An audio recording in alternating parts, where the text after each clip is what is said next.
I finished checking the documents. There were some typos and errors in the content, so I corrected them with a red pen, I said as I handed the papers over. Risa, the Mayor David's daughter, who had been talking to her father, looked at the returned documents and exclaimed, "What? You did this in such a short time? Wow, it's covered in red." She shifted her gaze to the papers I'd returned.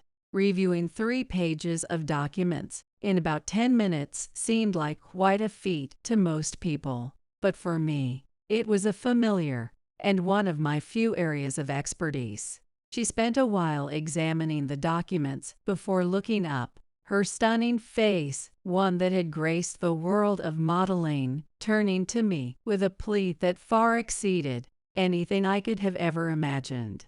Her request would become the turning point that would profoundly change my life. My name is Sean. I'm a government worker currently living in a remote, mountainous area with a sparse population. Compared to other rural towns, the population density here is particularly low.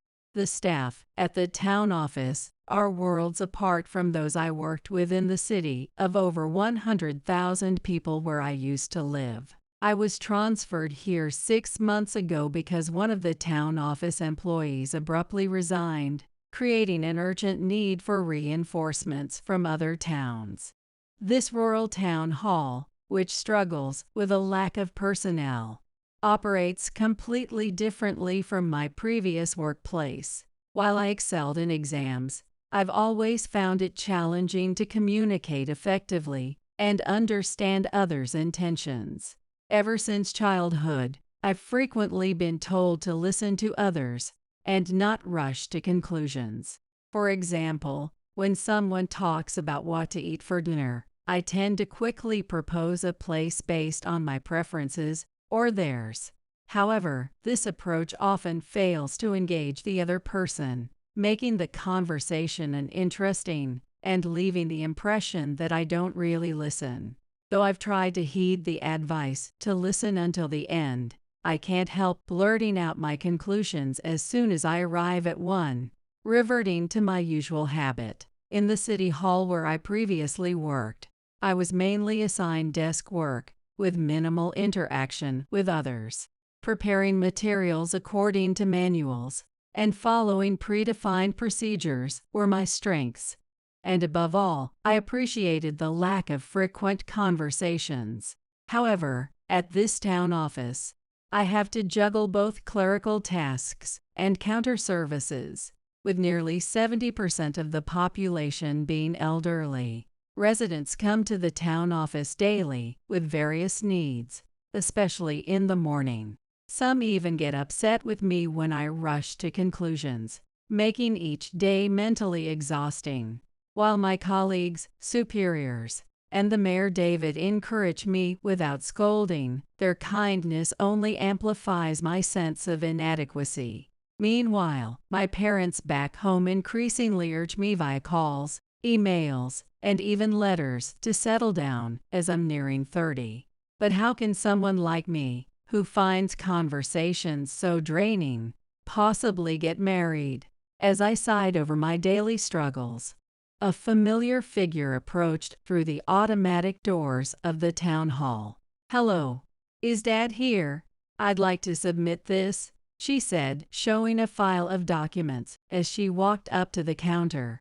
It was Risa, David's daughter. I had heard she left town after graduating high school and returned shortly after I started working here. According to the office ladies, Risa had moved to the city, working part-time while attending numerous auditions until she established herself as a fashion model. With her long, chestnut-dyed hair, almond-shaped eyes, and slender figure, she looked as if she had stepped right out of a fashion magazine. Even though she was wearing wide-legged pants, her waistline hinted at just how incredibly long her legs must be. Risa flashed a friendly smile and called out toward the back of the town office. "Dad, I brought the documents." Hearing her voice, David came hurrying out of a back room. "You finally got it ready?" "Sean, Could you take a look at this? He said, handing me the documents Risa had brought. Risa, seeing this, puffed out her cheeks. Hey, isn't it awful to dump work on your staff? I only brought these because you asked me to. David sighed and replied, it's best to leave it to Sean. By the way, Risa, how much longer do you plan on staying in this jack-of-all-trades business? Since returning to town, Risa had been working as a sort of local handyman, primarily running errands for the elderly. Her job involved taking on physically demanding tasks that were difficult for seniors, especially those who were no longer able to drive. Though she mostly served the elderly, she accepted requests from others as well, making her a well-known figure in town. Are we doing this again? Another lecture about how families and neighbors should help each other instead of charging money for it. Listen, by charging a fee, I take responsibility for the work people ask me to do.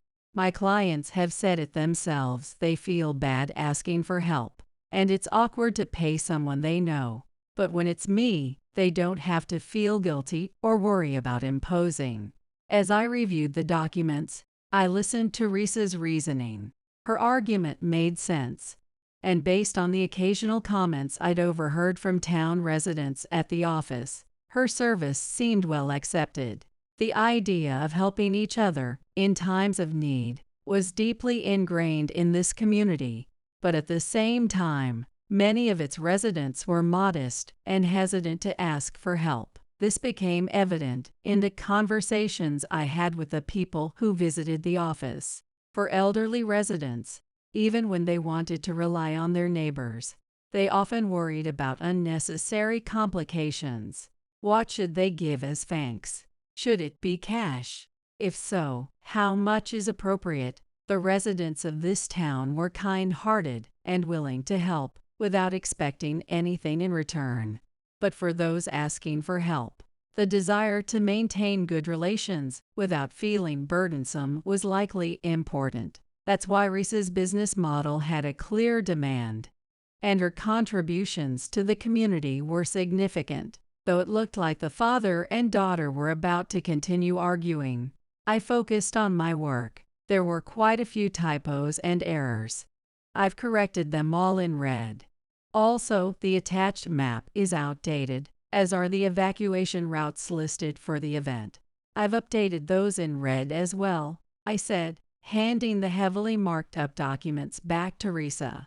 David, seeing the state of the papers, sighed in exasperation. See, I told you it's best to leave it to Sean.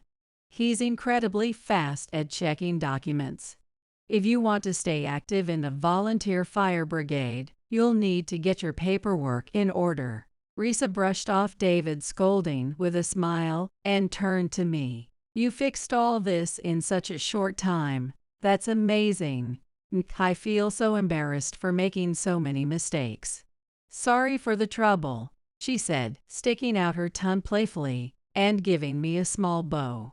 Although she was about my age and carried a mature, beautiful aura, gestures like this made her seem almost childlike. Oh no, it's really not, I stammered, as I hesitated, unsure of how to respond. Risa's eyes lit up with excitement. I know, Sean, you should join the fire brigade. There aren't enough young people, and it's honestly worrying.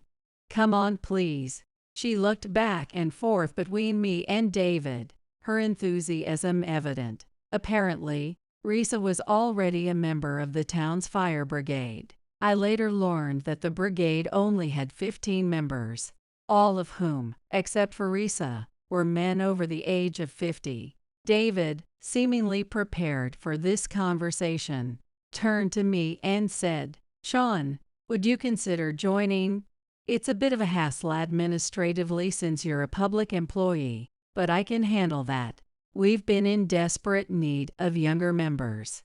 Many of the parents of school-age children in the town were my age or younger, but most of them worked outside the town and didn't have the time to participate in fire brigade activities. I'll admit, the idea felt inconvenient.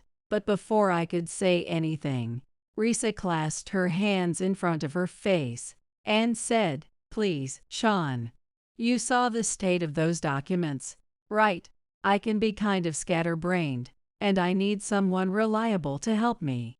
Faced with her earnest plea, I couldn't help but smile wryly. "All right. If there's something I can do to help, I'll do it," I said, deciding to join the fire brigade. And so I became both a town hall employee and a fire brigade member. While most people think the fire brigade's main job is firefighting, they also engage in activities during quieter times. For example, the disaster preparedness event Risa was planning was part of the brigade's responsibilities. By the way, I started calling her by her first name after our first day of brigade activities when she said, "Call me Risa." Our first task together was delivering flyers to homes of elderly residents, highlighting safety tips for disaster preparedness. The town office had similar initiatives, but Risa said, "You can never do too much of this. Some people might forget the last time they heard it, right?" She insisted on going through with it. Risa had designed the flyers herself, but like the documents she brought to the office, they were riddled with typos and incorrect information. I ended up redoing them. I was grateful she asked me to check the content before making a large number of copies. Now I understand why Dad always makes you check documents. You're amazing. Everything is so perfect when you do it. Sorry for relying on you so much. I guess it runs in the family." Risa joked with an exaggerated apology. To me, it wasn't a burden or a source of stress. I was simply doing what I could. When we delivered the flyers to elderly residents, I saw how warmly they responded to Risa. Not only did she share the disaster preparedness tips from the flyers, but she also took on handyman tasks during her visits. From delivering vegetables to a neighbor over 3 miles away, to repairing a broken fence around someone's garden, Risa accepted every request with a smile. Naturally, since I was accompanying her, I ended up helping out too. As a public employee, unlike Risa, I couldn't accept any payment for my efforts. It was purely voluntary, yet I didn't mind at all. It was likely because I got to see Risa interact with the locals. Her cheerful demeanor and genuine enjoyment of the work lighting up every encounter. When we finished visiting all the houses on our list, Risa turned to me and said, "Let me repay you for helping with the handyman jobs." But for the reasons I'd explained earlier, I declined any payment. Risa's eyes widened in surprise. "Sean, you're so serious. But maybe that's why you became a government employee. In that case, why don't you come over to my place for dinner? No strings attached. No work payment involved, just a meal. That's fair, right?" Her suggestion was so earnest that I couldn't refuse. From that day onward, it became a habit for me to have dinner at Risa's house after fire brigade activities. Risa didn't live at her family home, but rented a house closer to the town center. She explained that living at her family home on the outskirts of town was inconvenient for work. Although I initially felt awkward visiting a single woman's home, Risa seemed completely unfazed.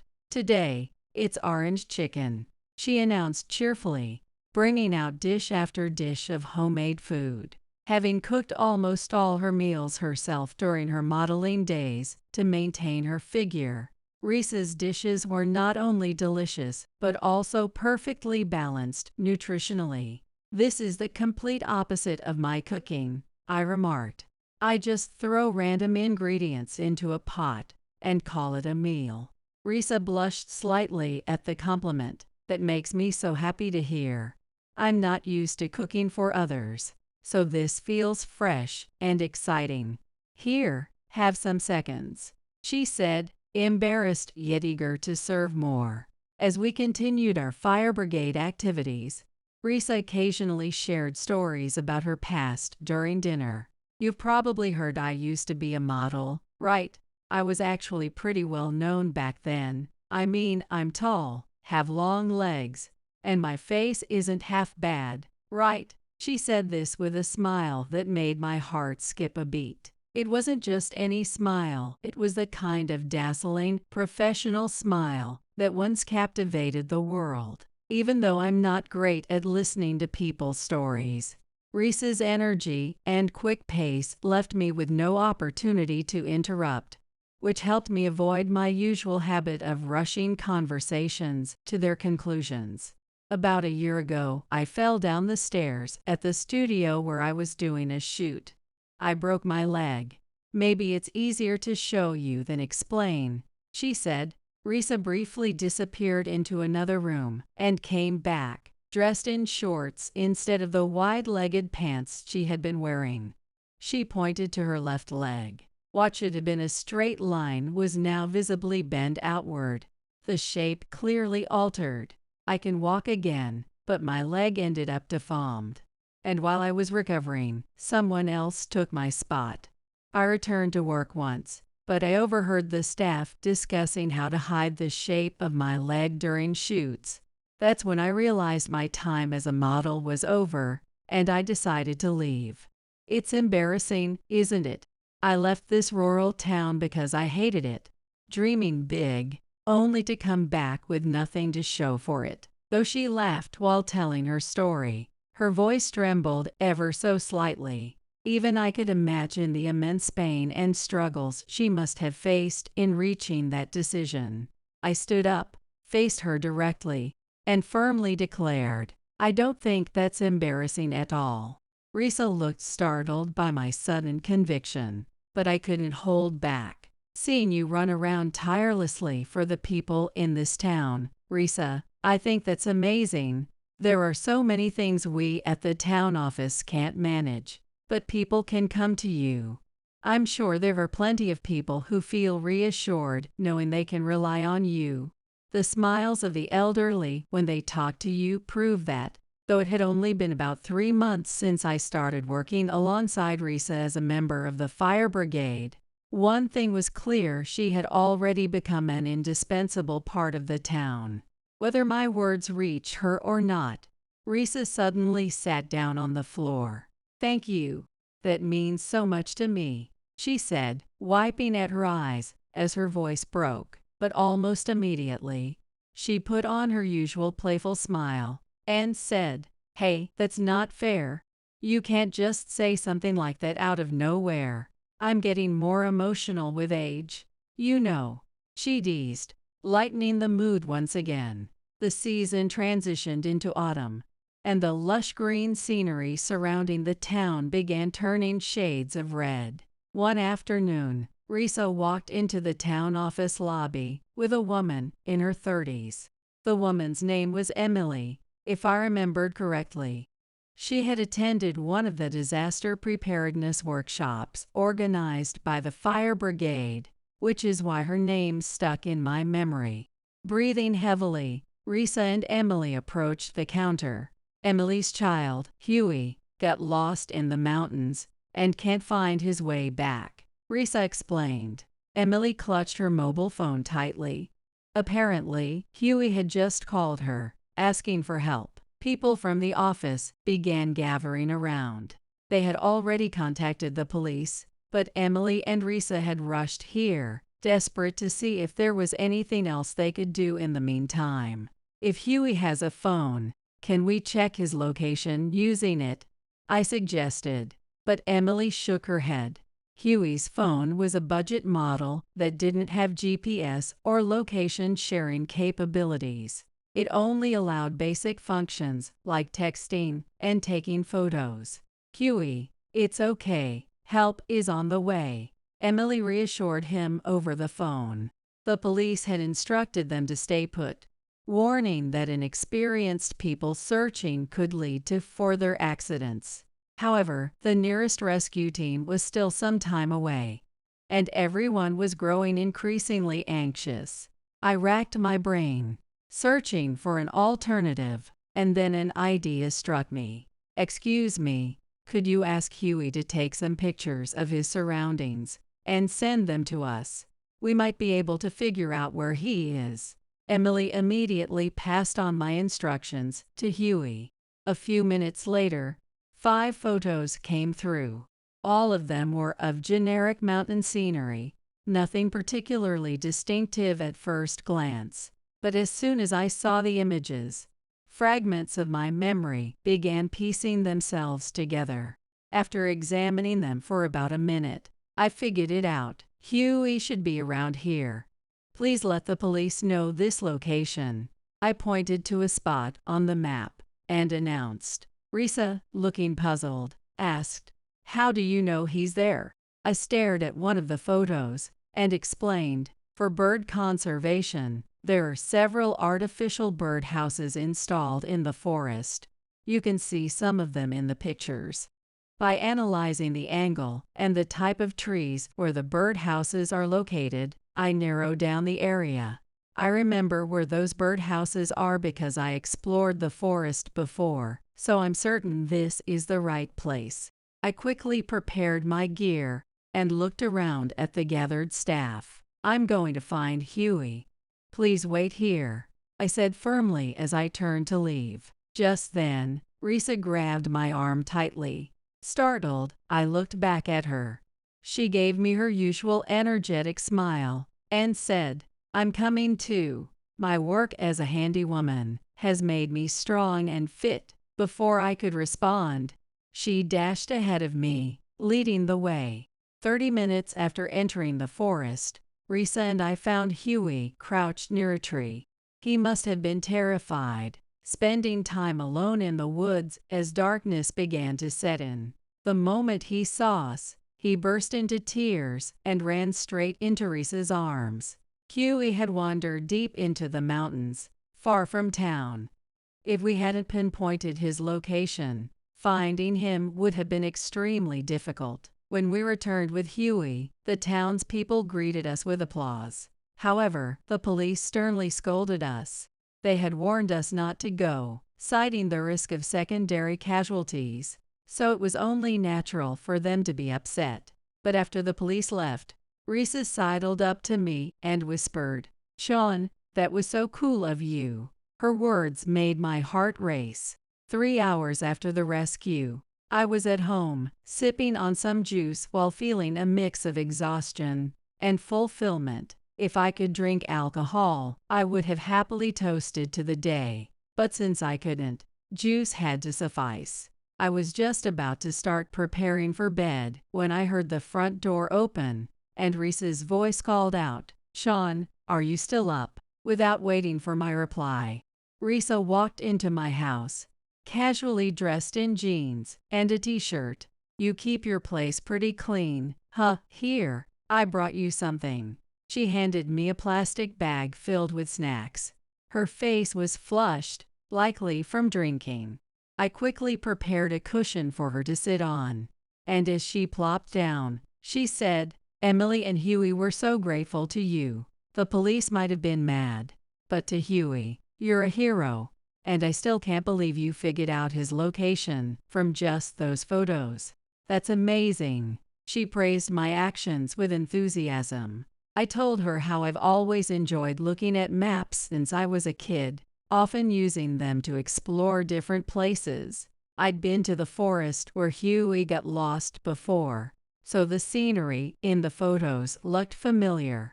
My strong memory and the high spatial awareness I'd once been tested on were what helped me determine Huey's location.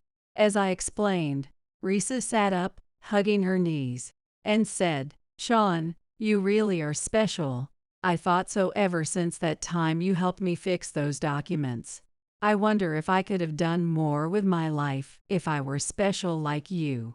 I used to have confidence in my looks, but with my leg the way it is now, I can't be a model anymore." Her voice trailed off, sounding uncharacteristically subdued. Her usual cheerful demeanor seemed to vanish, replaced by a quieter, more introspective side. It was disorienting to see her like this, but at the same time, I thought this might be the real Risa.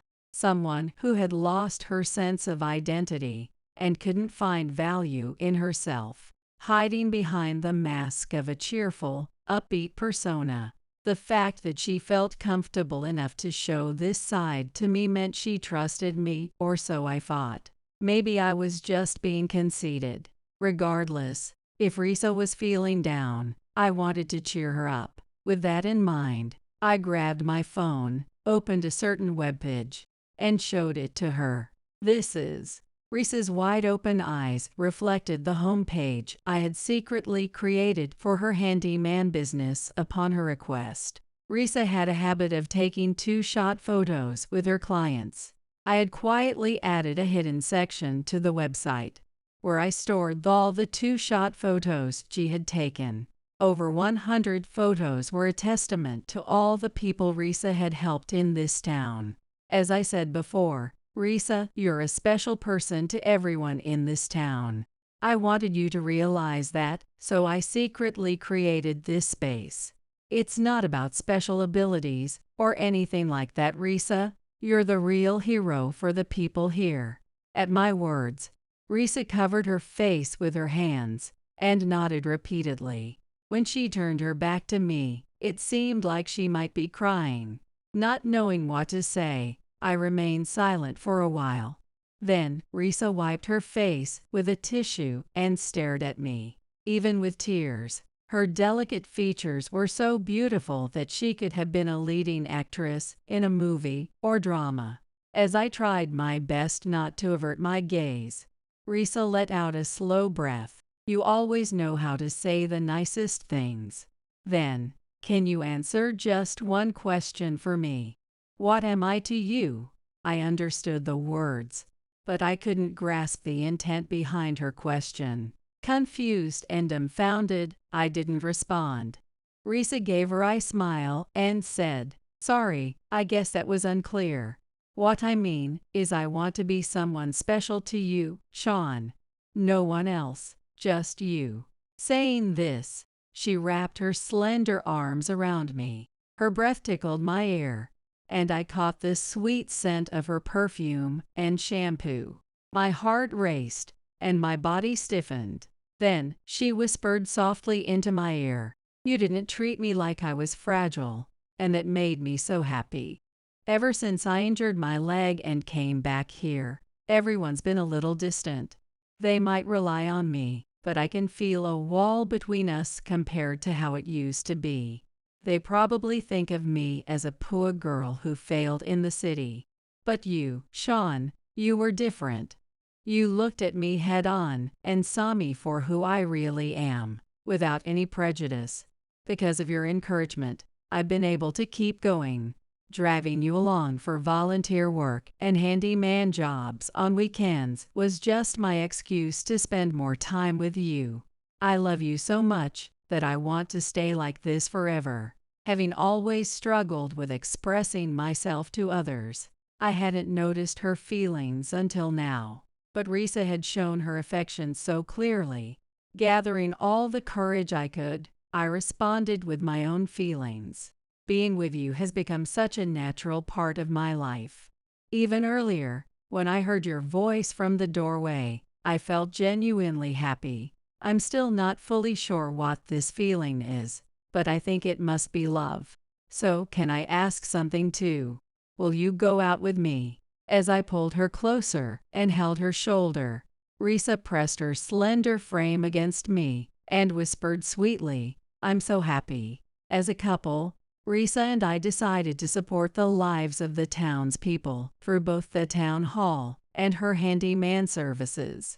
She would relay complaints and requests she heard from the townsfolk, which I would then share with the town hall for use in policy making. This approach was well received at the town hall, as it provided insights into areas they couldn't reach on their own.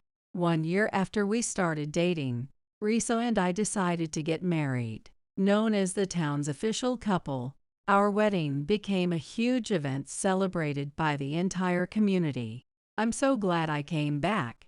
After all, I got to meet you, Sean. After the wedding, back at the house where we'd begin our life together, Risa changed into casual clothes and sat beside me, taking my arm. Since we started dating, she no longer tried to hide her left leg. I feel the same. Looking back, I'm grateful for my transfer here. Let's rest well tonight since we've got a long trip ahead of us tomorrow. For our honeymoon, we planned to take a road trip across the country. As I thought about all the new sights we'd see together, I silently vowed to build a happy life with Risa. I got pregnant with Richard's child. What? So please divorce him and leave. Please. What are you saying out of the blue? Please. My sister Sophia dropped this bombshell, then went on to demand a divorce. The shock of her being pregnant was one thing, but I never expected her to plead for a divorce. But if she thought I knew nothing, she was gravely mistaken. At this point, an idea struck me. If you want the divorce so badly, I have conditions. Conditions? They can't be that bad, so fine. Really?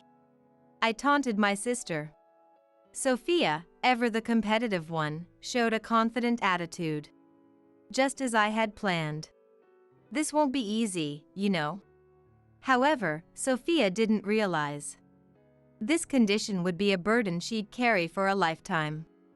I took a deep breath, looked her straight in the eyes, and said firmly, "Divorce is fine, but you'll have to take care of the 3 daughters I've raised." I don't get it. Why should I? They're your kids, right? Technically, I'm not their biological mother. They're stepchildren. That's not it. Because those 3 kids. I knew the truth Richard and Sophia had been hiding all this time. Thinking about how I've raised these 3 daughters, the emotions surged. Given how things had turned out, Sophia would have to atone for all her sins. I was filled with an unprecedented level of hatred. Don't say something so random. Should I show you the evidence then? Show me. And thus, Sophia stepped into her own personal hell. My name is Isabella, a 43-year-old housewife. I met my husband, Richard, at our previous workplace. We were the same age and joined the company at the same time. I want to talk to you about something, so can we go out for a drink? If you're paying. Again? Fine. You owe me for all the help I give you. Initially, we were just colleagues and friends. I even gave Richard advice on his love life. When Richard went through a breakup, our bond deepened quickly. I'll help you next time. What are you saying? I did it because I wanted to, don't worry. Oh, by the way. At that time, I didn't have romantic feelings, but seeing Richard heartbroken, I realized I loved him. I acted quickly after that. Feeling a bit guilty, I confessed my feelings to Richard. It worked out, and we started dating. Time passed, and we married in our 2nd summer together. Let's make this work. Yeah, let's build a great family. Yes. It might be early, but I want 2 kids. Our relationship was strong, and I wasn't too worried about starting a new life. But I never imagined my family would interfere. The cause was my sister, Sophia. What? It's no big deal. Give it to me. It's not fair for Isabella to have it. Not fair? I bought this myself, you can get your own. As my sister, it's natural for you to give it to me. Saying this, Sophia would take my newly bought cosmetics without permission. Inviting Sophia to our new house was clearly a mistake. Sophia always wanted everything I had, even from childhood. This never changed, even as we grew up. Hold on a second. See you, Isabella. Next time, be careful not to lose something even more important. What do you mean? Well, why don't you figure it out yourself? Even though we've known each other since we were kids, I've only ever scolded her. Annoying as she is, she is still my sister by blood. And such lenient thoughts would lead to an irreversible situation. You did it. Yeah. We'll have a new family member soon, so we need to work harder. For years after we got married, we had our first child. Because of this, I resigned and became a housewife. However, 6 months later, something devastating happened. I had been suffering from stomach pain since the morning, and it was so bad that I called an ambulance. What does that mean? I'm sorry, but you've had a miscarriage. No way! We did everything we could. I couldn't think of anything. I didn't even know how I got home. I couldn't figure out how to tell Richard. I'm home. Oh, welcome back. What's with that face? Yeah. Richard must have sensed my distress because he gently asked, "Take your time and tell me, okay?" His words made me feel safe, and I burst into tears, explaining what had happened today. Richard was shocked, but he told me it wasn't my fault. It'll be all right. Thank you. Let's just take it easy for now. After some time, we started trying for a baby again, but I still couldn't get pregnant. Further hospital tests revealed that I had a condition that made it difficult to conceive and prone to miscarriages. It felt like I was sinking deeper into a pit of despair. To make matters worse, a troublesome person started visiting frequently. I'm sorry about your loss, Isabella. Yeah. But don't worry, it's not the end yet. I hope so. And, actually, I need to ask you a favor. Sophia never hesitates to ask me for things. Even though she knows my current situation, she doesn't care. Her seemingly concerned words are empty. So, what's the favor? Oh, can you lend me some money? What? I'm in a bit of trouble, just a little will do. I thought it was too much trouble, so I handed her the $300 in my wallet. Well, this should do. By the way, where's Richard? He went out to meet a friend. Okay. Thanks. See you.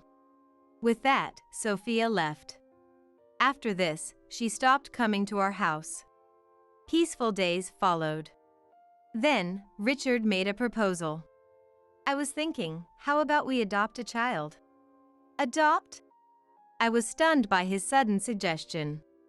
Although we hadn't had a child, it didn't mean it was completely impossible. I think it might be better than betting on such a low chance. You might be right. Of course, we don't have to do it right away, but I'd like you to think about it. Oh, okay. I was very conflicted. I understood Richard's point, but I still couldn't give up on having our own child. In the end, I spent about a month thinking it through. I waited for Richard to come home and shared my thoughts about adopting a child. What do you think? I thought about it, and maybe you're right. Even if there's no blood connection, the child will still be ours. Yeah, you're right. And I'll take care of all the paperwork. Really? Thank you. Richard's eyes were filled with hope. Thus, Richard and I adopted a child. Her name was Emily, about 2 years old, and she was a very understanding and good child. Around the same time, Sophia started visiting us again. I had no idea where she had been or what she had been doing, but it seemed she was back to asking for things and money again. You adopted a child, didn't you? Since you couldn't have one of your own, it worked out well, right? Yes. But how do you know about that? Sophia looked uneasy. Huh? Oh, I just happened to run into Richard the other day, and he mentioned it. Sophia was fiddling with her earlobe, not looking at me at all. I knew. This was how Sophia acted when she was lying. Really? Where did you meet him? Where was it again? I'll ask Richard about it later then. Does it even matter? She clearly tried to change the subject. Her desperation made me think she had been in touch with Richard for a long time. Oh, is this a limited edition item? I got that for my birthday the other day. Give it to me. Were you listening to me? Of course I was. But it doesn't matter to me. I'm your sister, so it's fine, right? Just get another one. Hey! Don't touch that. I tried to take the makeup Sophia had grabbed from her. But she resisted, and we both fell to the floor. At that moment, Richard came home. What are you doing? Are you okay? Huh? Richard went straight to Sophia without even glancing at me. How did this happen? Sophia gave me a sly smile. I just wanted to look at Isabella's makeup, but she told me not to touch it. I just wanted to see it. What? What are you talking about? Did you really do that? No, Maybe she thought I was going to steal it. Did you really think that about Sophia? Richard didn't listen to me and believed Sophia instead. In the end, the makeup Richard had given me as a gift ended up in Sophia's hands. And then I was sure. Richard and Sophia were much closer than I had thought. I was blamed, and Sophia left with a triumphant look on her face. Don't ever do something like that again. But I don't want to hear any excuses. No, really. It doesn't matter. Huh? Just get along with Sophia, okay? Richard took Sophia's side without even listening to me. And then, an incident triggered my desire for revenge against Richard and Sophia. Our marriage deteriorated because of Sophia. We barely talked anymore, and the only thing that kept me going was Emily. Even at her young age, Emily seemed to worry about me and would stay by my side even when she had nothing specific to do. Mom, are you okay? Thank you, I'm fine. Good. But even Emily started to talk less. Sometimes she wouldn't even respond when I called out to her. And then I realized. Before Emily started acting distant, Sophia had been coming over. She might have said something unnecessary to Emily. That suspicion never went away. Years passed. I'm home. When I came home, there were unfamiliar shoes in the entrance. They were quite small, seemingly a child's shoes. They weren't Emily's. I had a bad feeling and rushed into the house. Welcome back. Huh? Who's that kid? A new member of our family. What are you talking about? For a moment, my mind went blank and I felt dizzy. Hey, are you okay? Yeah. Can you explain what's going on? We adopted a new child. Why did you do that without telling me? Hey, don't raise your voice. I was overwhelmed by feelings that words couldn't describe. I couldn't understand why he had done this. Why? Well, I thought Emily might be lonely on her own. And Emily seems happy about it too. Richard answered with a smile. But now that the child was here, we couldn't send them back. And so, our life began with mixed feelings. That alone would have been fine, but 2 years later, something else happened. By this time, I was already 40 years old. No way! After visiting my parents' home for the first time in a while and coming back, there was another unfamiliar child. Is that child also adopted? Yes, you're right. It was the third one. Just when we were getting used to living as a family of 4. Another addition to our family. While it sounds like a happy thing, the circumstances were not normal. Moreover, Richard was pleased with himself, thinking he was doing a good thing. Let's get along from now on. Thus, our new life with 5 people began. Watching the 3 daughters, they seemed like real sisters. Their faces even looked somewhat similar. This realization hit me again. When Sophia visited. Long time no see, Isabella. Yes, indeed. I braced myself. Whenever she came over, it was usually to ask for something. But this time was different. Instead of asking me for something, she actively engaged with the girls. Her usual high-handed attitude was replaced with eyes full of affection. Oh, I see. I realized the source of the strange feeling I'd been having about the three daughters. They looked like Sophia. Their eyes and features were strikingly similar. What's wrong? When I look at the girls, they remind me of Sophia. Looking at them like this, they seem more like her children than yours. Richard showed a surprised expression, but he covered it up by making a snide remark to me. I just thought so when you mentioned it. Do you have a problem with that? Not really.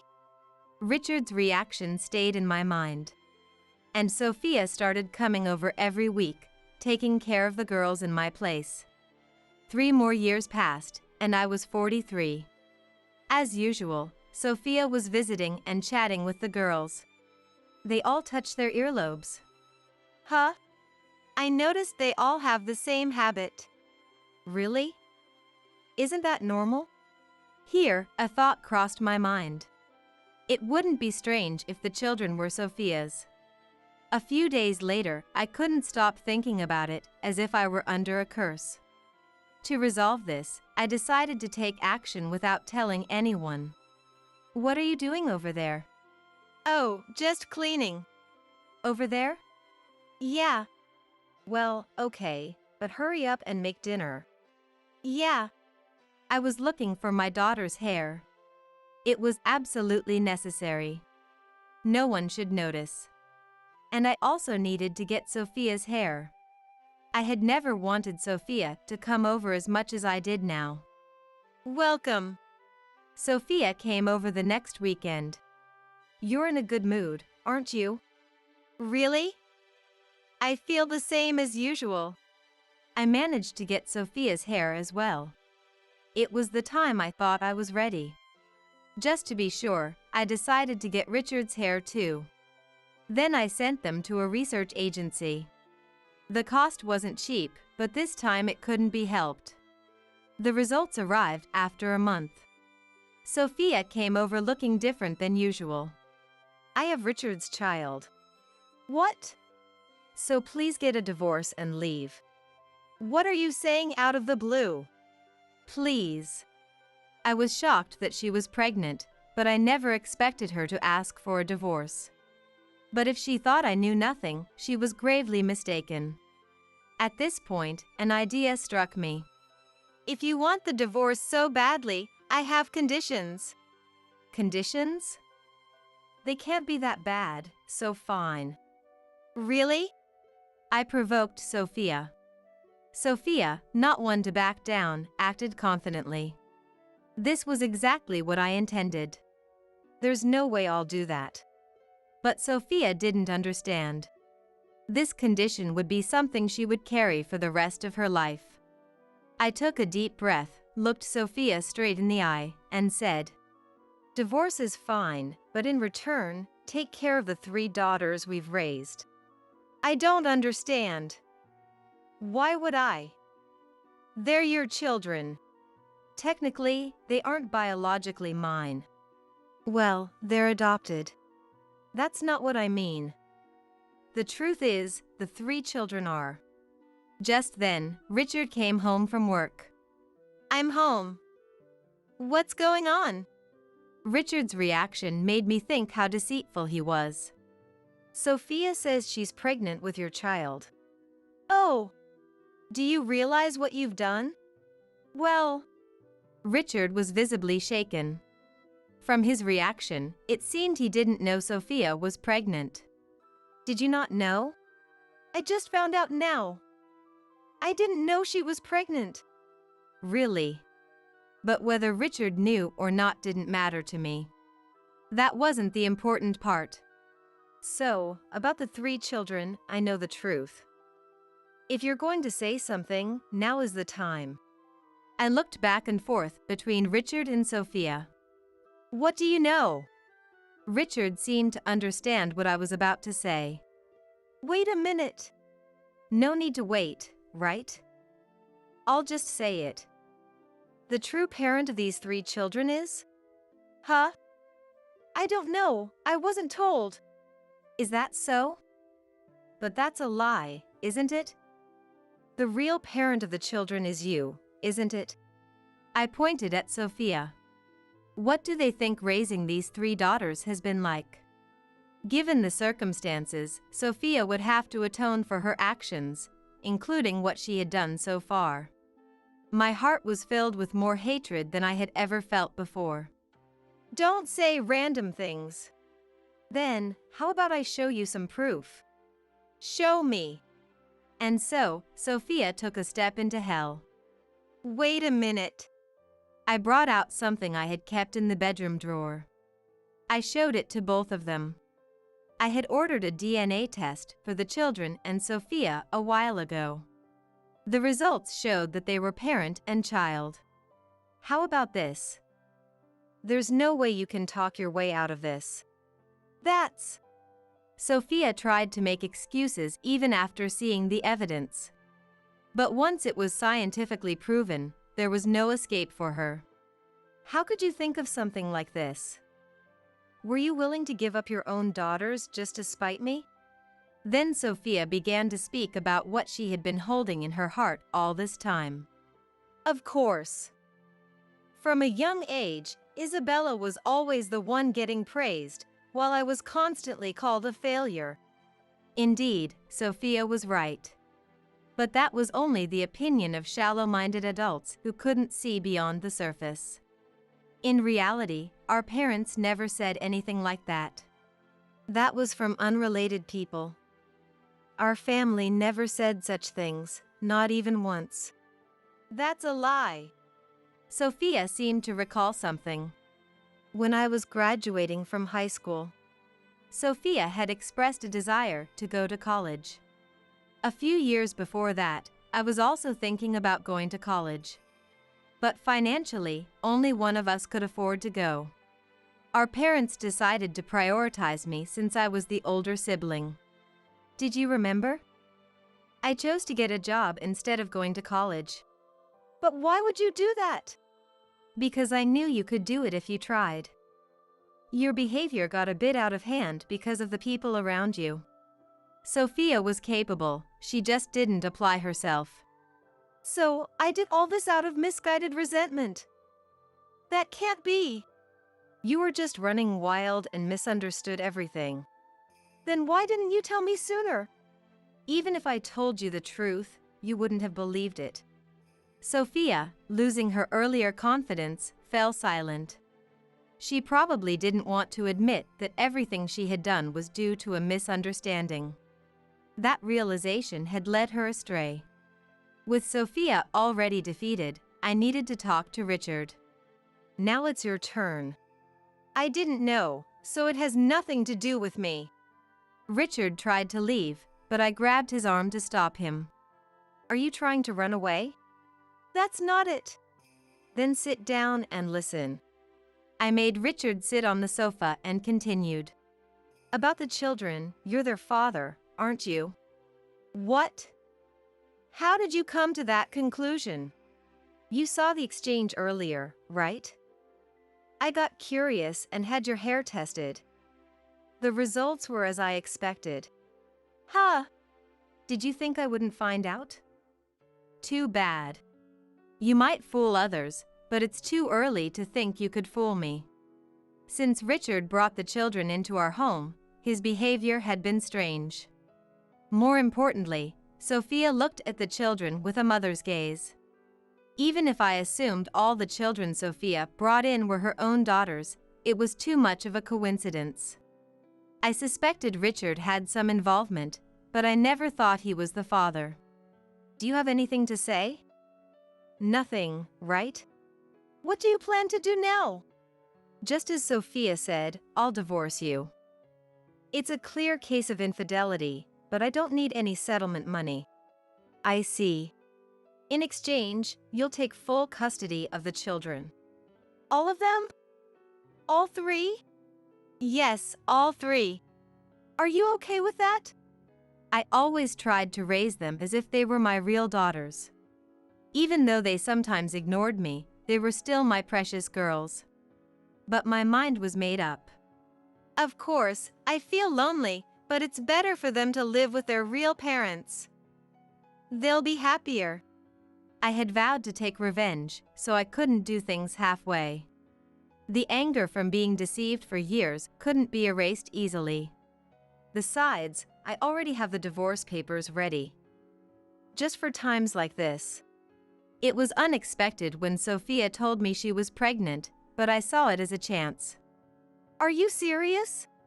I'm serious. So hurry up and sign here, will you? And, of course, you don't have the option not to sign.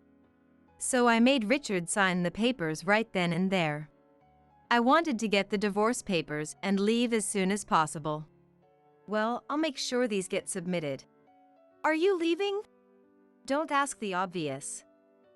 I can't stay here anymore. You two can do whatever you like now. Just then, Sophia, who had been in despair moments before, spoke up. Isabella, wait a minute. I'm sorry for everything. I sighed. This is what you wanted, isn't it? I'm not involved anymore. No way. Isn't it? After giving up the kids, now you want to be with Richard? That's too convenient. Don't worry, they're all your daughters now. Sophia had gone so far as to put their own children in a facility just to trouble me. That's something no parent should do. She would face the consequences. I left the house with those words. It was raining outside, but my heart felt clear. After leaving, I headed to my parents' home. We hadn't been in touch much, but this time I had no choice. When I explained the situation, even my parents sighed. So, what are you going to do now? For now, I'll move somewhere. And I need to find a job. How about I ask Dad? I think he mentioned someone looking for help. Really? That would be great. All right, let's talk when he gets home. After that, I spent peaceful days at my parents' home. 3 days later, Richard contacted me. I was expecting it. Hey, help me out. What? It's been a mess since you irresponsibly left. What are you talking about? Those kids are yours, so deal with it. They haven't warmed up to me since you left. Sophia is with you, right? Yeah, but... I couldn't tolerate his selfish behavior any longer. Figure it out yourselves. Don't call me again. I hung up and went to see my lawyer before submitting the divorce papers. I initially told Richard the first wouldn't ask for a settlement, but I decided to make him understand my position. After all, he deceived me and then had the nerve to complain, so I wouldn't hold back anymore. Then, I got a call from Sophia. The police came by the other day. I don't know anything about that. It must have been you. Well, you deserved it. Putting your own daughters in a facility was a stupid thing to do. The future awaiting Sophia was unimaginable. Thus, I began living alone. I got a job through Dad's introduction, and everything has just begun. I was alone, but filled with hope. I'm fine with whatever. Do whatever you want. What? That's not helpful at all. My husband, Thomas, and I were at a meeting to discuss our wedding ceremony. We had already submitted our marriage license, but we hadn't held the ceremony yet. Even though I was listening with growing excitement, my enthusiasm quickly faded. For now, why not go with this? What do you mean by this? I mean, the middle plan should be fine. Didn't you say it could be something a little nicer? Thomas was the one who suggested having a ceremony in the first place. But now, his attitude was unbelievable. As the tension grew, our wedding planner, Nichols, made a suggestion. In that case, the quality of the meal could be reduced a bit, and instead, we could increase the number of events. Nichols explained the alternative plan politely, but Thomas showed no interest. Let's go with that. Is that okay with you? Yeah. I almost sighed but held it back. Then suddenly, he stood up. Where are you going? We're not finished yet. We've done enough, haven't we? I'll head home first. With that, he left the room. As I got up to follow him, someone grabbed my arm. Startled, I almost fell backward. Is something wrong? I turned around to see Nichols looking serious. I have something important to discuss. What? I followed him to another room. Still worried about Thomas. So, what is it? This is very hard to say, but Mr. Thomas is actually... His words made me collapse to my knees on the spot. At the same time, a burning desire for revenge against Thomas ignited within me. I am Ellen, a very ordinary office worker. I am 32 years old this year. Now, I am living a peaceful, if ordinary, life with my husband, Thomas, whom I married 2 years ago. Thomas and I were high school classmates and moved away from our hometown after graduation. Ellen. It's been a while. Thomas? When did you come back here? I just got back last week. We ran into each other by chance after work one day. So, you've been here all this time, Ellen. Why did you come back here? There was a slight pause. Well, the atmosphere over there didn't suit me. What does that even mean? After that, we started hanging out once a week. Since we had a good relationship to begin with, it was fun. And about 2 months after our reunion. One evening, as we were having drinks after work. Hey, why don't we live together? What? I really enjoy being with you, Ellen. Is that okay? I didn't hesitate to say yes at that moment. Being together more made me want to spend even more time with him. Soon after, we found a new place and started living together. Looking forward to this. Same here. I had never lived with someone before, so I was a little excited. It was fun, but there was something that bothered me. I had never asked Thomas what he did for a living. I had asked him before. What? My job? Oh, I'm helping out my colleague. Oh. Specifically? Well, various things. Anyway, let's go eat. I know a great place. Oh, okay. He dodged the question skillfully, and I never got a clear answer. As work got busier, I forgot about it. About a year of living together passed. And one day, when I got home from work. Welcome back. Have a seat. What? Following Thomas's instructions, I sat down and saw a table set with drinks and a lavish meal. What's this for? It's not my birthday or anything. Then, Thomas pulled out a small box from his pocket. Seeing it, my heart raced with anticipation. Will you marry me? I think it's about time. Yes. I'd love to. But this turned out to be the wrong choice for me. I was over the moon about being proposed to. Then, Thomas looked apologetic. Is something wrong? Could we wait to have the wedding? A wedding? Well, I'm not really particular about it, so we can think about it later. Really? Thank you. The fact that I could be with Thomas as his wife was more important to me than the wedding. The next day, we went to the courthouse and got our marriage certificate. We were officially married. I was thrilled about our new life together. But I noticed something strange 2 weeks after we got married. I'm home. You're late. Oh, yeah. There was a lot going on. He felt like a stranger. But that wasn't the only thing. Even when I spoke to him, he seemed distant and only gave half-hearted responses. Hey? Are you listening? Huh?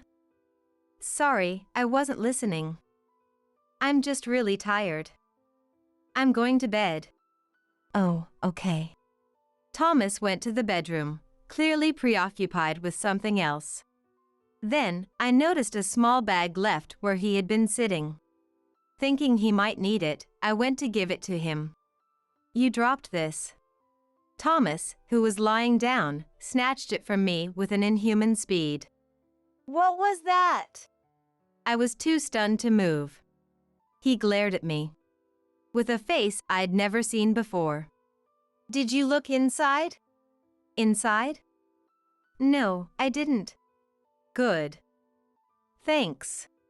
He lay back down. I returned to the living room, but the bag stayed on my mind. I couldn't muster the courage to ask more after seeing his expression. The next day, he acted as if nothing had happened. Oh, by the way, I'll be late again tonight. What about dinner? I don't need it. That night. He didn't come home even after midnight. Since I had work the next day, I decided to go to bed. Then, I heard the front door open and a thud. Rushing to the entrance, I found Thomas collapsed. Are you okay? Huh? Thomas was so drunk he couldn't even speak properly. There was a strange sweet, almost pungent smell coming from him.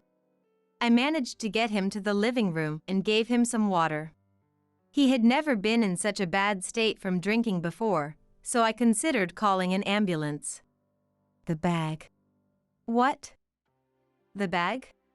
After a while, he kept muttering the bag like a mantra. I realized it was the one I saw before. I searched his bag. Just as I was about to take out the bag. What are you doing? Startled by his sudden clear shout, I dropped the bag in surprise. What do you think you're doing?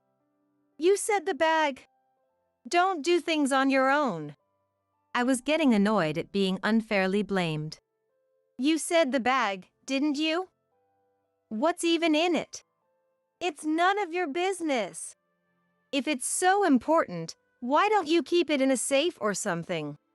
The next moment, I felt pain in my cheek. I touched my cheek, not understanding what had happened.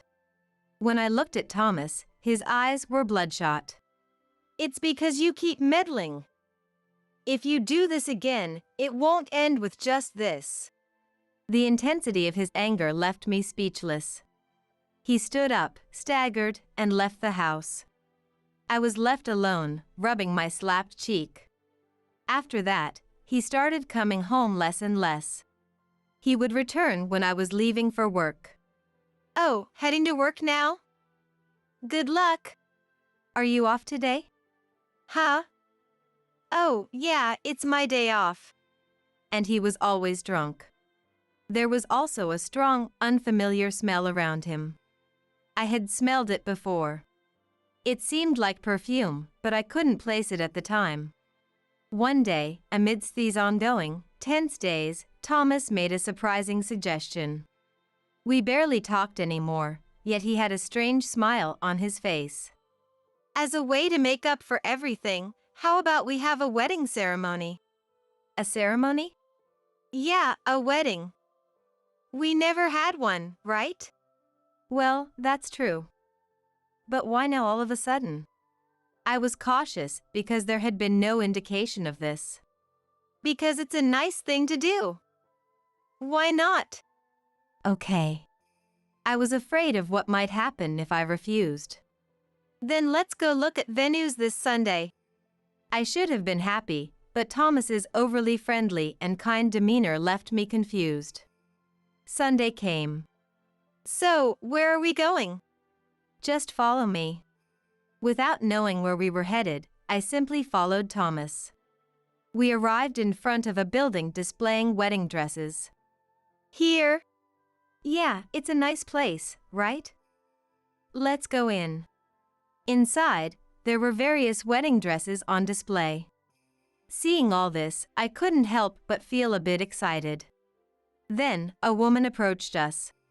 "Would you like a tour?" As I hesitated. "Yes, please." "Certainly. This way, please." We moved to another room where they explained the wedding plans. I was unsure about which plan to choose, but Thomas was happily chatting with the planner. Feeling a bit annoyed, I turned to Thomas. "Hey, what about this one?" "Oh, it's nice. But I'd go with this one." "But it's expensive." "Really? Then maybe the middle plan." I hadn't expected much, but Thomas actively gave his opinions. It started to feel like we might have a good wedding. That day ended with us just deciding the rough outline. On the way back, he seemed to be in a good mood. Feeling hopeful, I tried talking to him. "Hey, about the wedding dress." "Yeah." "Which one do you think is best?" "Yeah." No matter how many times I tried, his response was always yeah. I wondered what had happened to his earlier enthusiasm. "Are you even listening?" I asked more firmly this time. "I'm busy right now. Don't talk to me." But he was just fiddling with his phone, not looking busy at all. Yet he acted like I was the one at fault. The thought of divorce crossed my mind. While I had a strong desire for the wedding, I also wanted to show my parents me in a wedding dress. Torn between these feelings, I realized Thomas didn't care about any of this. "We have another meeting next week. You'll come, right?" "Yeah, I'll be there." And we returned to our usual, gloomy routine. I couldn't wait for a week to pass. That day, I felt sick and had to leave work early. All I wanted was to get home and lie down. "Huh? Why are you home?" "That's what I should be asking you. What happened to work?" "I wasn't feeling well, so I left early." "Then you should have told me." "I didn't think you'd be home." Then, I noticed something. There were 2 cups on the table. When I left this morning, they weren't there. Did someone come over? Huh? No, no one came over. But there are 2 cups here. Thomas looked like he had been caught. It seemed like he was trying to come up with an excuse. "Oh, my coworker stopped by." "But you just said no one came over." Thomas seemed increasingly frustrated. "I said it was a coworker. Can you just drop it?" I tried to press further, but I felt dizzy and unsteady on my feet. "You came home because you weren't feeling well, right? You should go to bed." With that, Thomas carried me to the bedroom. My fever must have gone up, because as soon as I was laid in bed, I fell into a deep sleep. Huh? When did I fall asleep? I looked at my phone, and it was already past 1 a.m. I had been asleep for nearly 6 hours. I headed to the living room and found Thomas there. "Are you feeling better?" "Yeah." "Don't push yourself. Do you want something to eat?" After what happened earlier, I didn't know what to say. Thomas spoke kindly, as if nothing had happened. "I'm sorry about earlier. Work's just been stressful. But really, it was just a coworker. Please believe me." He seemed like a different person. Okay, I understand. I forgave him. Looking back, maybe I shouldn't have. But at that moment, his kindness meant the world to me. Especially since I had little experience with relationships, he was so important to me. "You should get some more sleep. It's still the middle of the night." "Yeah, you're right. Good night." "Good night." I went back to bed and quickly fell asleep again. She didn't suspect anything. She's really a fool. I thought I heard Thomas talking to someone, but I soon drifted off again. "We have another wedding planning session on Sunday. Are you okay with that?" "Yeah. It's fine. Then, during our final planning session, something happened. Isn't the usual person here? I'm sorry, but they are off today. My name is Nichols. I'll be your planner today. Oh, I see. Nice to meet you. I glanced at Thomas and he seemed a bit annoyed. Is everything all right? Yeah. Let's just get this over with. As we went through the details, Thomas was just playing with his phone, not really participating. It made me question what the wedding was for. As the meeting was wrapping up. So, shall we proceed like this? Yes, thank you. I asked Thomas for his agreement. Is this okay? Whatever. You decide. Huh? That's not helpful at all. My excitement deflated quickly. Just keep it simple. Simple? What's simple? Not too fancy. It doesn't need to be extravagant. What? We've already made all the plans. Now you want to change them? You said you didn't want anything expensive, right? Originally, it was Thomas who suggested having the ceremony. But now, I can't believe his attitude. As the tension grew, our planner Nichols made a suggestion. If we lower the grade of the meal, we can increase the number of events. He politely offered an alternative, but he showed no interest.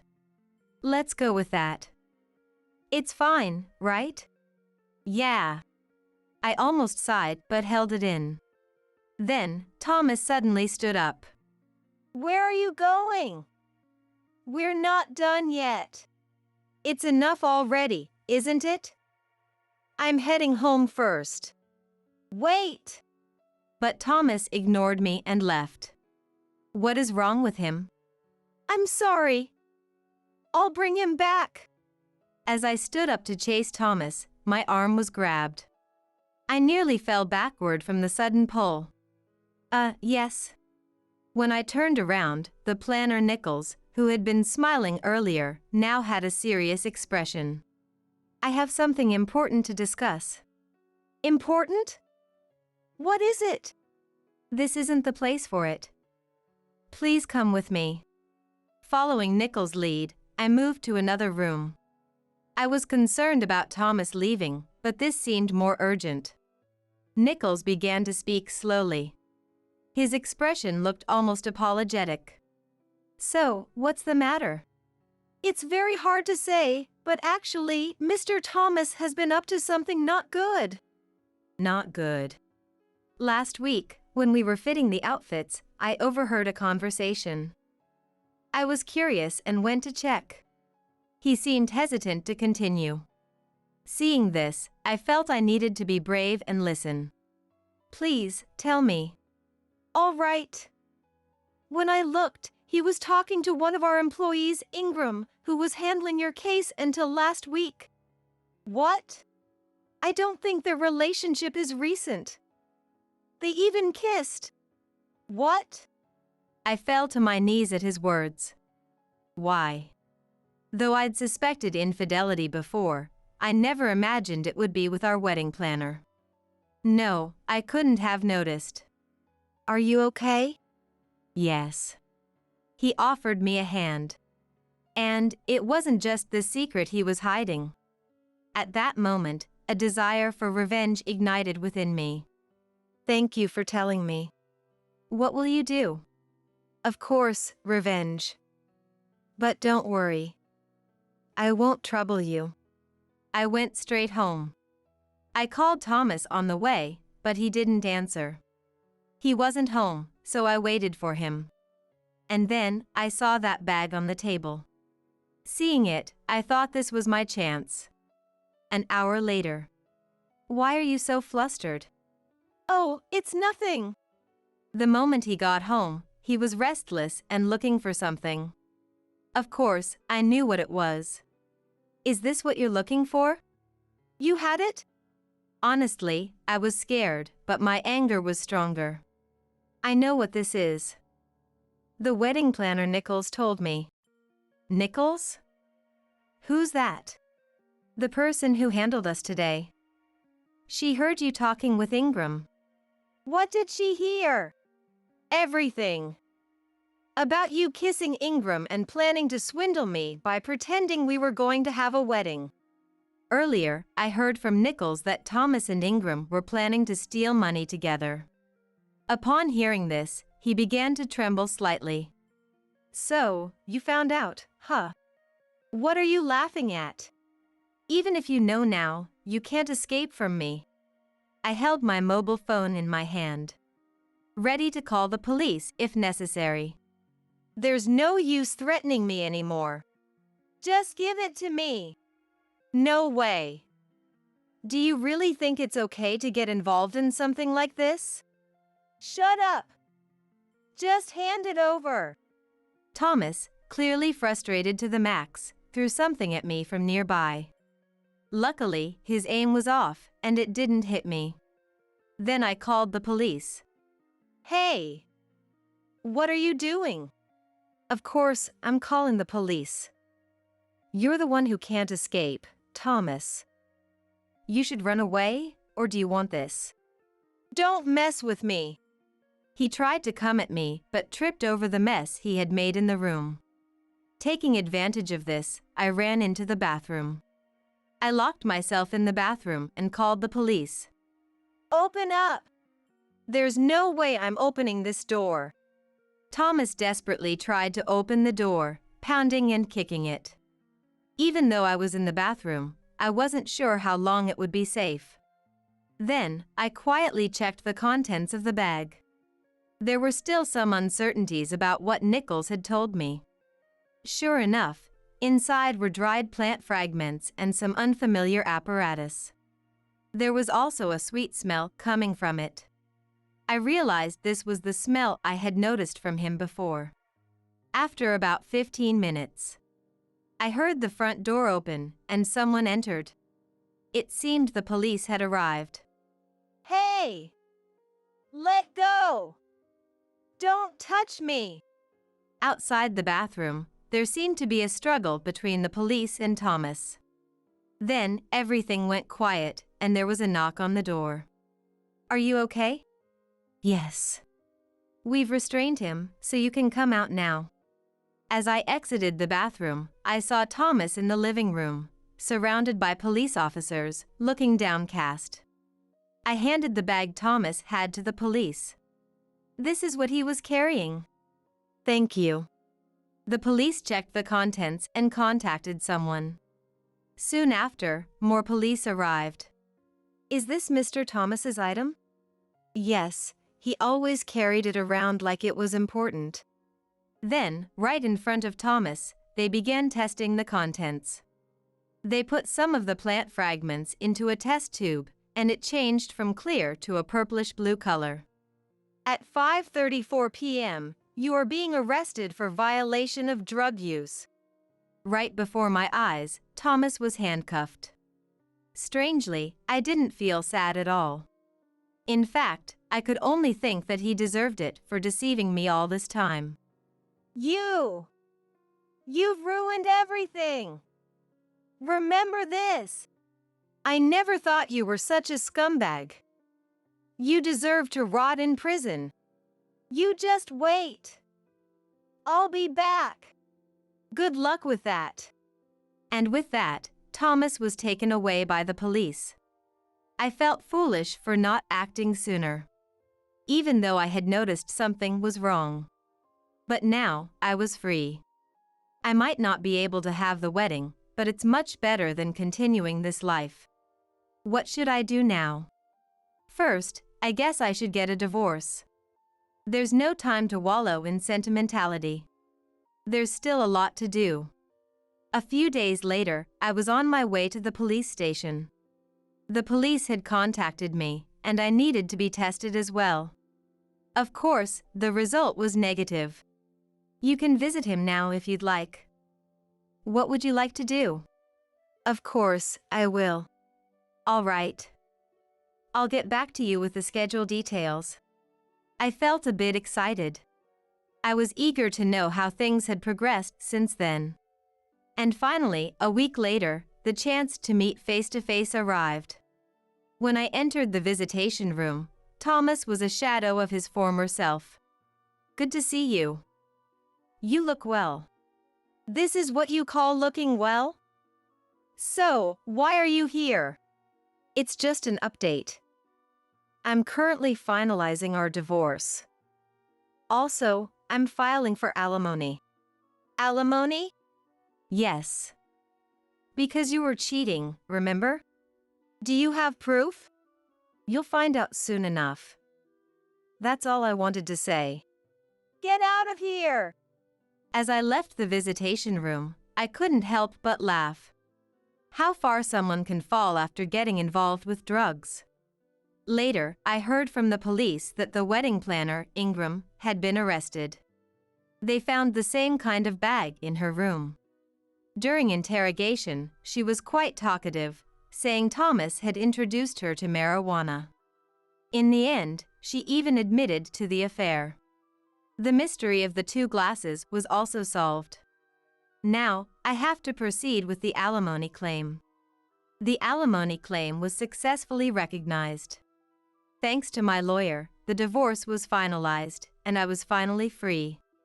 Since I originally leased the apartment, I terminated the contract and disposed of all of Thomas's belongings. With this, I'm considering moving. But before that, there's one place I need to go. "It's been a while, Miss Nichols." "You are." "Thank you so much for your help last time." "It was all thanks to you, Nichols." "I didn't really do anything." "You really saved me." "And what about your husband?" "Of course, we divorced. If I ever plan to get married again, I'll come here." With that, I left the store. I later learned that before coming back here, he had been arrested for drugs again. Because of this, he received a prison sentence and is now behind bars. Knowing this, I can't help but laugh. I hope he never gets out. From now on, I will start a new life in a new place. Even though I am alone, I don't feel lonely. In fact, I'm looking forward to it immensely. My younger sister, Nancy, noticed me at the airport and smiled as she said, "I wish you could have come to my wedding, Rolla." Her words dripped with sarcasm, and there was a reason for it. She had claimed she was pregnant with my husband Ben's child and had taken him away from me. Marrying a pilot must be a point of pride for her. Especially since she had taken him from her nagging sister while we were living together, the sense of superiority must be immense. Like a spiteful jab at me, they had a grand wedding and bragged about their plans to move overseas. Now, Nancy was waiting for a flight to go abroad, supposedly to scout for their new home. She was carrying a large rolling suitcase and a duffel bag, clearly in high spirits. On the other hand, I came to the airport almost empty-handed, ready to leave as soon as I finished the task I had mentioned over the phone. I made sure to travel light so I could head home quickly once it was done. Maybe she wanted to see me sulking, but I wasn't just going to stand there silently. I knew Ben's character better than anyone, having been with him far longer. Feigning indifference, I handed Nancy an envelope containing some crucial information. "Here, you forgot this," I said, presenting it as a gift. "My name is Rolla. I come from a coastal area, and I'm a 40-year-old housewife married to a pilot. We don't have children, so it's just the 2 of us living together. My husband Ben is 47, and we met at a party arranged by a mutual friend. At the time, I had just left my parents' home and was in my mid-20s, not really thinking about marriage, just attending various parties to meet new people. I believed that the more men I met, the better my chances of building a happy family. I was never one to fall in love at first sight, so I tended to prioritize personality over looks when dating, though I had a weakness for persistence. Ben's first impression was that of a man familiar with women. He was good at keeping the mood lively and seemed very friendly, though there was a hint of ulterior motives in his attentiveness. I didn't expect to have anything to do with him in the future, but life is full of surprises. Ben persistently pursued me, and after one dinner together, I found myself in a relationship which has now lasted over 10 years. friends who have known me for a long time often say they never imagined I would end up with someone like Ben, and I feel the same way. True to my initial impression, Ben often spent time with other women before we got married. When I confronted him about his infidelity, "The only one I love is you, Rolla," he would say to deflect my accusations.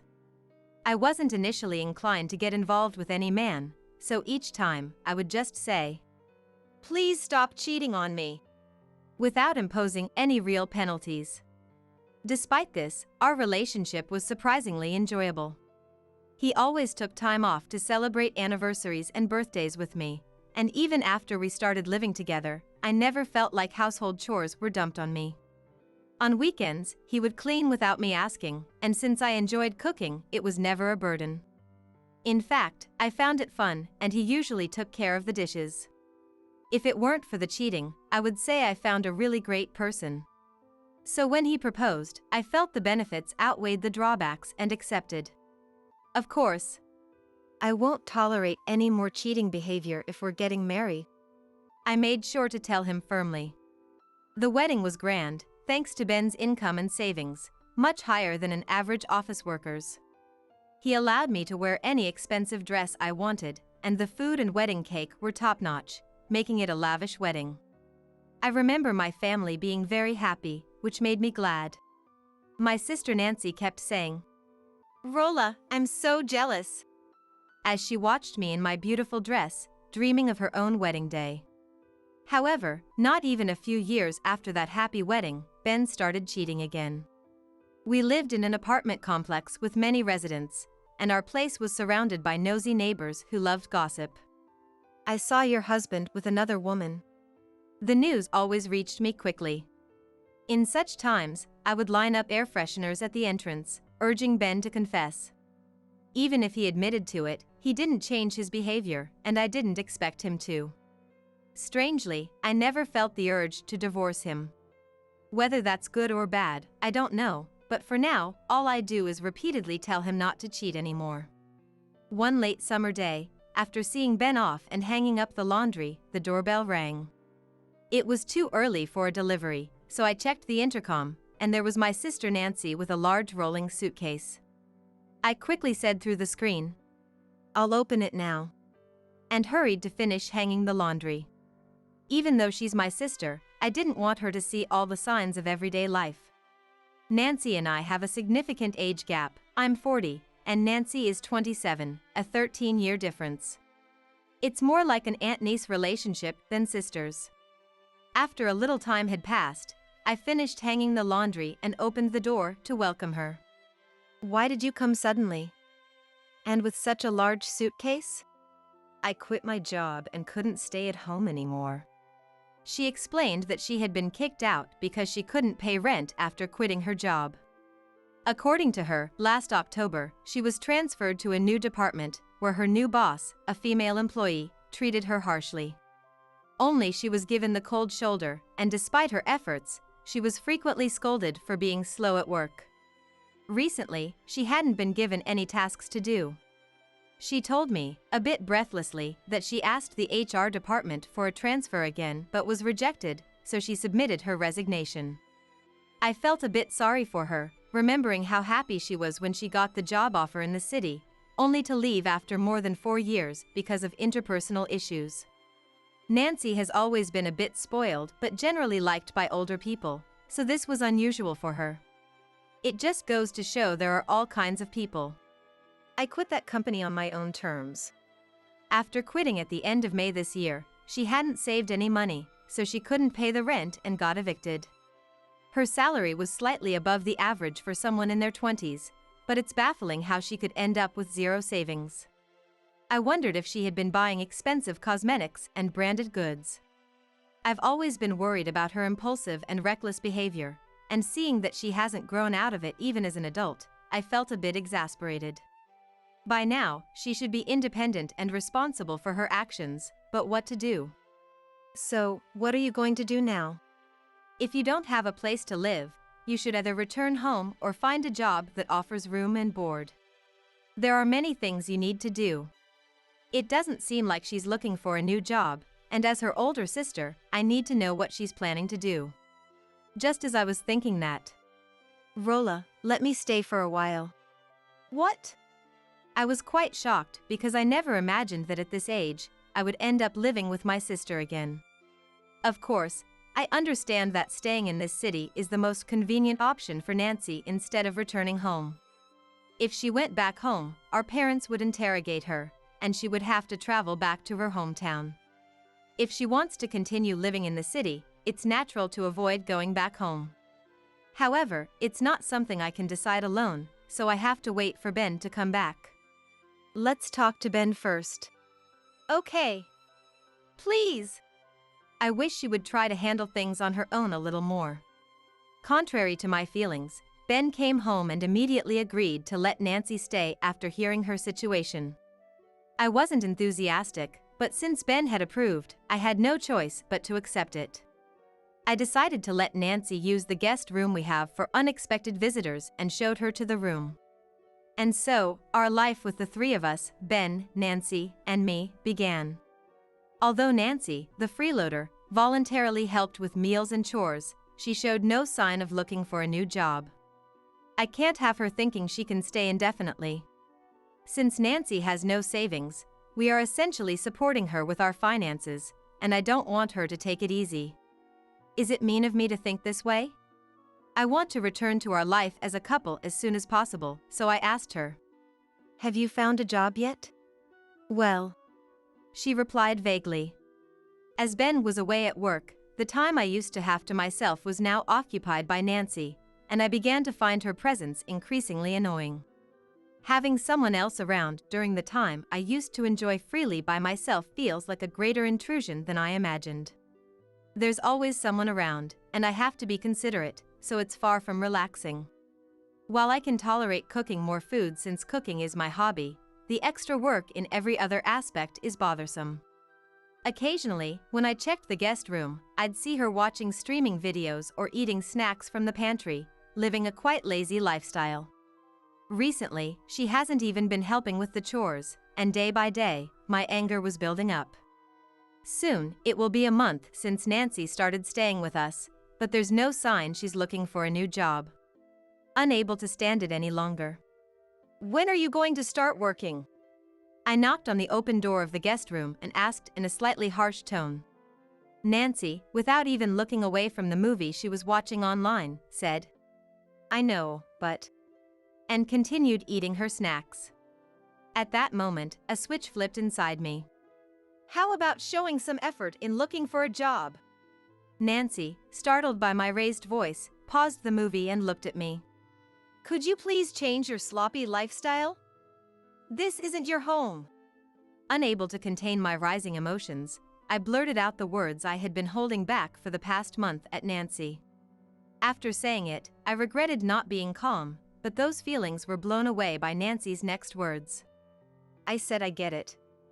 You're my big sister, so take care of me.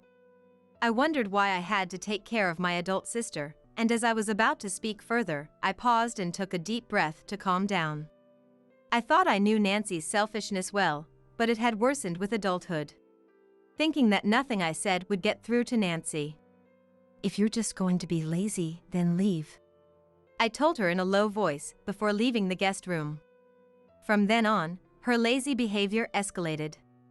She started using the guest room as if it were her own, eating the snacks I had bought without throwing away the trash, and leaving her clothes and used items lying around.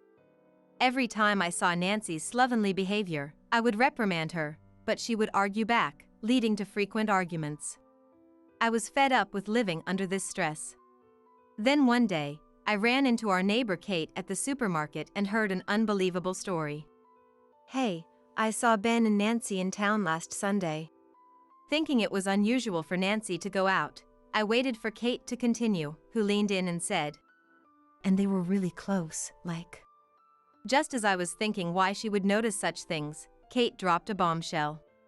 I think they might be involved romantically. I tried to take it with a grain of salt, considering Kate's love for gossip, but her confidence bothered me. For the time being, I smiled and said, "Thanks for letting me know," before parting ways with her. Even a philanderer like Ben should understand the consequences of getting involved with his wife's sister. Until then, I still wanted to believe that Ben maintained certain boundaries with women. A few days later on a holiday, as I went to get the mail in the entrance hall, I was approached by Susan, who lived on the same floor, and she brought up Ben and Nancy again. Yesterday, I saw Ben and Nancy driving together. They seem really close. Unlike Kate, Susan didn't seem to be probing into a romantic relationship, but rather commenting on the family's closeness with a kind smile. However, I had been out meeting a friend yesterday, and Ben was supposed to be at work, so Nancy should have been home alone. Susan knew Ben's car, so she must have really seen them. I thanked Susan politely and hurried back to the apartment, calling Ben and Nancy into the living room. After taking a deep breath to calm myself, I asked in a composed tone, Did you two go out together yesterday? Ben, showing no sign of guilt. Yeah, casually said. I took Nancy to the employment office. You've been telling her to get a job, right? Ben said, to which Nancy added, Yeah, he just gave me a ride. Matching his tone, so I decided to drop the issue for now and brought up what Kate had mentioned. By the way, a neighbor mentioned that you two seemed pretty close. Ben, crossing his arms. What's that about? Said. She's your sister-in-law, so of course, you should be nice to her. When he took that indignant attitude, as if he was the wronged party. Is that all you wanted to say? She said and returned to her room. When I looked at Nancy, she turned her face away awkwardly and then went back to the guest room. I felt something was off, but I couldn't get any information out of either of them. After that, life continued with Nancy lounging around in the guest room, not even trying to find a job. I got so tired of arguing with her about getting a job that I minimized our interactions and avoided her as much as possible. On the surface, it might have seemed like we were living peaceful days. Then, about 2 years later, I was in my room getting ready to go shopping when Nancy suddenly called me to the living room. She had a slightly triumphant look on her face, so I thought she was going to tell me she'd found a job. I'm pregnant. But instead, she sat me down on the sofa and said, I couldn't understand what she meant. Pregnant? What do you mean? I asked again. I mean, I'm pregnant with Ben's child. It felt like a blow to the head. I remembered Kate's words from 2 years ago. I couldn't believe that Nancy and Ben had actually gotten involved. Seeing how shaken I was, Nancy seemed to relish it and added, Ben said he'll take responsibility and marry me. She looked down at me triumphantly. Ben is mine now, he declared. That night, when Ben got home, I demanded an explanation. He apologized deeply. I want to raise the child, he said. I had secretly hoped he would deny it, so his response confirming it was hard to accept. That night in bed, I kept thinking about what to do next, but I decided to stop and sleep, hoping that I'd come up with a good solution the next day. The next morning, I woke up early and opened my computer to search. I wanted to look up everything, from the compensation I could get in a divorce due to his infidelity to what would happen with our apartment. The thought of him not only being with another woman but also getting her pregnant made divorce the only option in my mind. I found that a downloadable divorce form would suffice, so I downloaded the PDF and went to a convenience store to print it out. As I left the house, I felt like Nancy was watching me from her room, but I didn't turn around. After taking care of things at the store, I came home and shut myself in my room. I checked to make sure I had all the necessary documents for the divorce and filled out the form. Since he wanted to raise the child, it meant he wanted to divorce me, so it should be easy to settle without going to court. I summarized the terms on paper, and with the filled-out divorce form, I knocked on Ben's room door. He opened the door and let me in immediately. I got him to agree to the divorce, the $30,000 compensation I demanded, and the sale of our apartment. I wondered how he and Nancy planned to support themselves, but I didn't care enough about the two traitors to change my demands. After the apartment was sold, we started living separate lives, but soon Nancy called me with a snide tone. We're going to have an even more luxurious wedding than Rolla had, just the two of us. I honestly didn't care at all and said, "Good for you." But Nancy continued, "We're moving abroad too." She sounded so excited that it was palpable even over the phone. She probably thinks she took Ben from me. It's funny to think she's going on a trip before moving overseas without really knowing Ben. Actually, Ben was fired 2 months before Nancy announced her pregnancy. At that time, he still had enough savings to get by, so I didn't feel the need to tell Nancy, and it seems Ben also kept it a secret. The reason, as you can guess, is a woman. He was caught having an affair with a married flight attendant and was fired for it. He also had to pay a large settlement to the flight attendant's husband. On top of that, he paid me compensation, so most of Ben's savings are likely gone. I never thought my decision to let him be, thinking he had learned his lesson, would allow me to get back at Nancy like this. Life is full of surprises. It's really foolish of her to call me with snide remarks without knowing anything.